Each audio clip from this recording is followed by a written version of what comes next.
Do you smell that, ladies and gentlemen?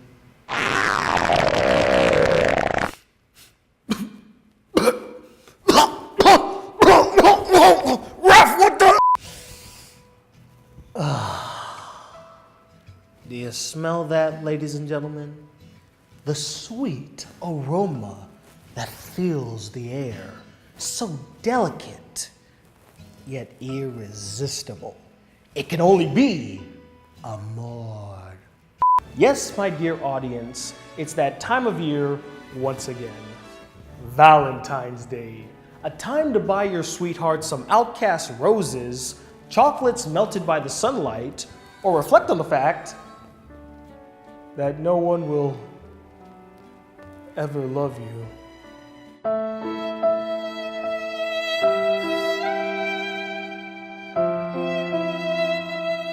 Or better yet, save yourself the heartbreak, skip that nonsense, and just watch a bunch of fun and entertaining romance films on this, the Day of Love.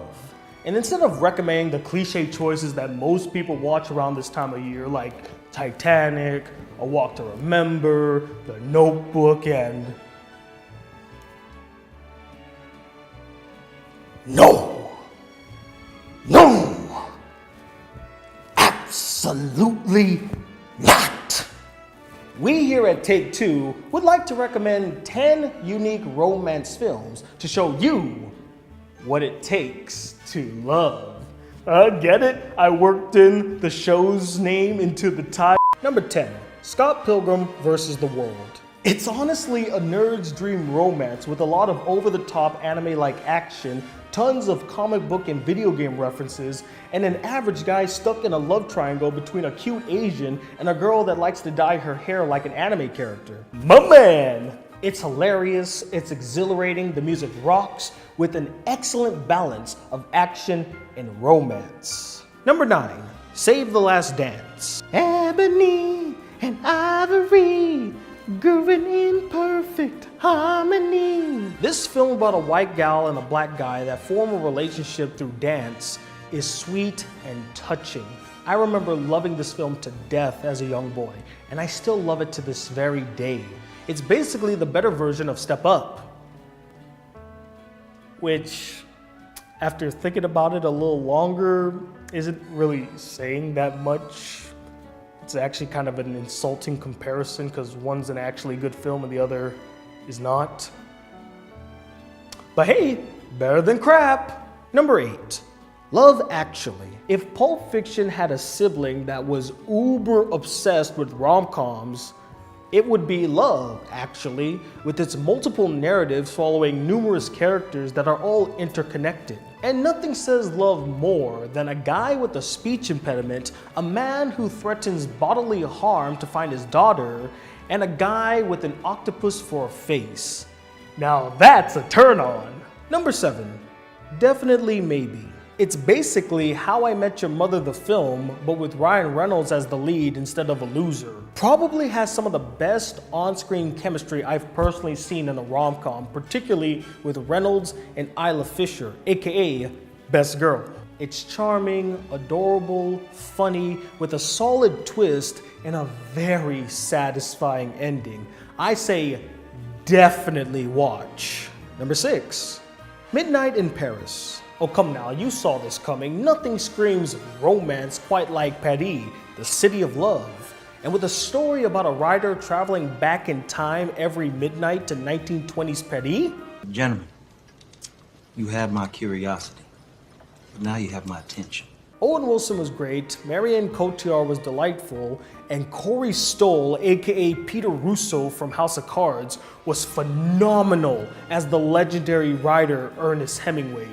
You could almost say that he stole the show. Get it? Because his last name is Stoll and it kind of sounds like Stoll. If you love Woody Allen rom-coms such as Annie Hall in Manhattan, you'll absolutely love this film. It's one of his best. Number 5, Moulin Rouge. Speaking of Paris, musical renditions of famous pop tunes set in 1890s France. Absolutely. More, please. From the acclaimed Aussie director of Romeo plus Juliet and The Great Gatsby comes a tale as old as time and songs as old as rhyme. No, not that. I'm talking about Moulin Rouge. Love the music, love the characters, love the story, love the setting, love the costumes, love the set designs. Basically, I loved everything about the film. There are some things I didn't, but more or less loved the film. And if you ever wanted to hear Obi-Wan Kenobi singing, now'll be your chance. Number 4, Brokeback Mountain. The only thing that this film broke was my heart. Now personally, I don't watch a lot of gay romances, but it's not for a lack of trying. It's mostly due to the fact that there aren't a lot of them out there. But this one really struck a chord with me. I really was invested in the story and its characters. I really got into this film. And I know everybody jokes about this film. I remember growing up as a kid, everybody laughed at the fact that it was about 2 gay cowboys, and when The Dark Knight was coming out and Heath Ledger was the Joker, they're like, oh, Brokeback Joker. And I kind of feel sorry for these people because they're missing a gem of a film here by just denigrating it to a meme. It's poignant, it's heartbreaking, with some strong performances from future Joker Heath Ledger and future Mysterio Jake Gyllenhaal. All I can say about Brokeback Mountain at the end of the day is, I wish I knew how to quit you. Number 3, Her. Yet another polarizing film on the list that most people will either scoff or laugh at when they hear what the film's about. What? It's a film about a guy that falls in love with his computer? That's stupid, that's weird, that makes no sense. Why would I want to watch that film? But you know, in this day and age of people being on social media constantly, online dating, and individuals meeting others, specifically of the significant variety, through virtual worlds like Second Life, is this so bizarre of a concept? If anything, you could argue that Her and its story is more reflective of the real world than most romance films. Her, a film about a lonely guy who falls in love with his iOS device, should have fallen flat on its face with that ridiculous of a concept. But it doesn't. Instead, it presents a beautiful tale that's also an introspection on love and what it means to connect with someone. Or in this case, something. It's a powerful film. It's not treated as a joke. It's taken very seriously. And if you don't treat it like a joke, you might actually get something out of the film. Number 2 is one of my absolute favorite romance films, WALL-E. And why are you all laughing? Why is everybody laughing? Why is everybody laughing? Why are you all laughing? All right already. You all had your fun. Now calm down and listen to what I have to say here.